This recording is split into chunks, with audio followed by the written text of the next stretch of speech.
नमस्कार मोर आउटा नुआ recipe video आपण मानक अनेक अनेक स्वागत। आज चलतु कार्तिक मासर प्रथम सोमवार आज बनैबा बिना पियाज रसुण रे प्रस्तुत भेंडी मसला।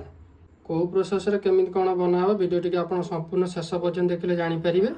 वीडियोटी भल लागिले लाइक शेयर कर देबे, चैनल को सब्सक्राइब कर नेबे। एटी देखंतु मु 250 ग्राम रो पूरा बढ़िया फ्रेश भेंडी नैची। वर्तमान भेंडी गुडा को हमें धोईकी ताको काटी नबा। एटी देखंतु भेंडी गुडा को हमें धोईकी ताको एई भली साइज रे हमें काटी नेचु। एटी देखंतु ना बेसी लंबा ना बेसी छोट, एई भली साइज रे ही काटी नबा।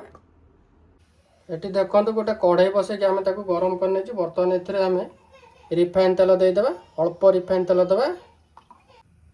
तेलटा एथि हमर गरम हो आसलानी। वर्तमान एथिरे हमें गोटे टमाटर, 4टा कंचा लंका आ अदा दे देबा।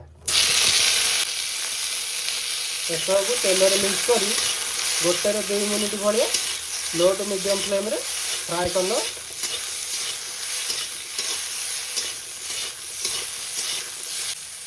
ये देखु टमाटरटा आ कंचा लंकाटा ये देखो आम फ्राए आसला। ए कलर भी चेंज टे आसला।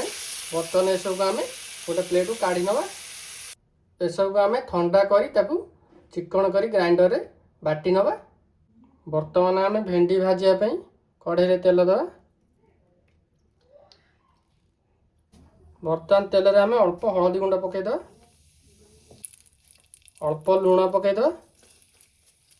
एबे काटिकी रखता भेंडी की पकईद। भेंडीटा को तेल सहित आम भल भाव मिक्स करना।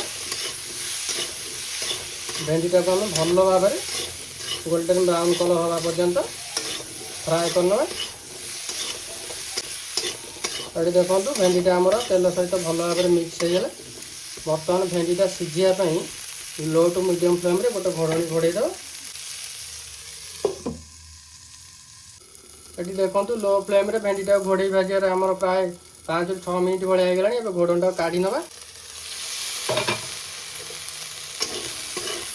ये देखो भेंडीटा आमर ये रेड कलर हो आसला। भेंडीटा भी सीझी आसला प्राय 70 ରୁ 80% भाया। बर्तमान ये स्टेज रे भेंडी गुड़ा को आम काढ़ी नवा।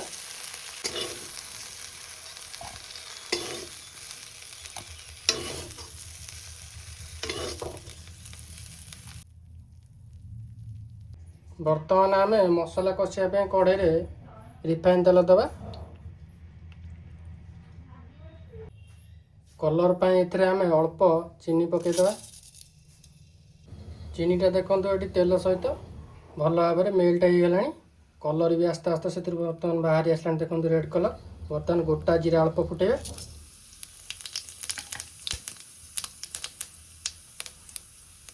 जीराटा ये देखो संपूर्ण भाव फुटी आसला। एबे बाटिकी रखिथा मसला पकईद। मसलाटा को तेल सहित आम भल भाव मिक्स करना।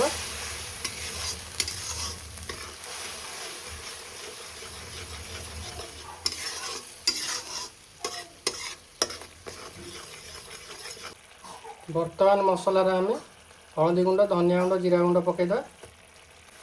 स्वाद अनुसार लुण पकईद। मसला सहित ये सब को भल भाव मिक्स करना।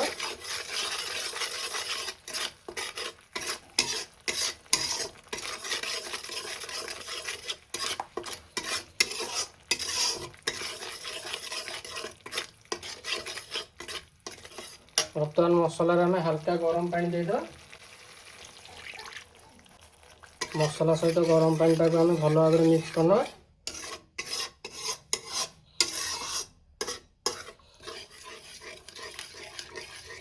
मसला रू तेल छाड़िया वर्तमान आम लो फ्लेम रे गोटे घोड़नी घोड़े दवा। ये देखो मसलाटा को लो फ्लेम रे घोड़े रखार प्राय आमर 3 ରୁ 4 मिनिट हो गला। एबे घोड़नटा काढ़ी नवा। ये देखो मसला रू आमर तेल छाड़ी आसला। वर्तमान आम भाजिकी रखी भेंडी गुड़ा को पकईदबा। भेंडी गुड़ा को मसला सहित आम भल भाव मिक्स करना।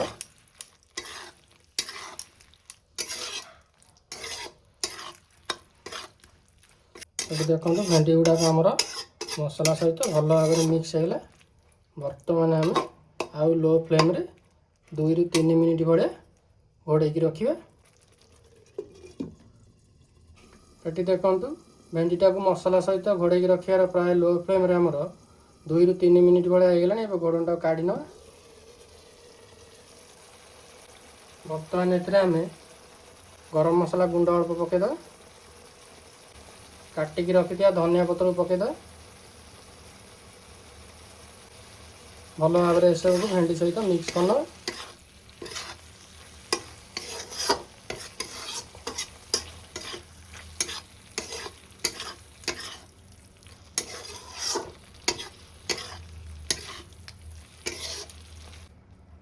ଦେଖନ୍ତୁ ବର୍ତ୍ତମାନ ଆମର ପ୍ରସ୍ତୁତ ହୋଇଗଲା ବିନା ପିଆଜ ରସୁଣରେ ପ୍ରସ୍ତୁତ ଭେଣ୍ଡି ମସଲା। ଆପଣମାନେ ଥରେ ଏହି ପ୍ରୋସେସ୍ରେ ଘରେ ବନାନ୍ତୁ, ଖାଆନ୍ତୁ, କେମିତି ଲାଗିଲା ମୋତେ କମେଣ୍ଟରେ ନିଶ୍ଚୟ ଜଣାଇବେ।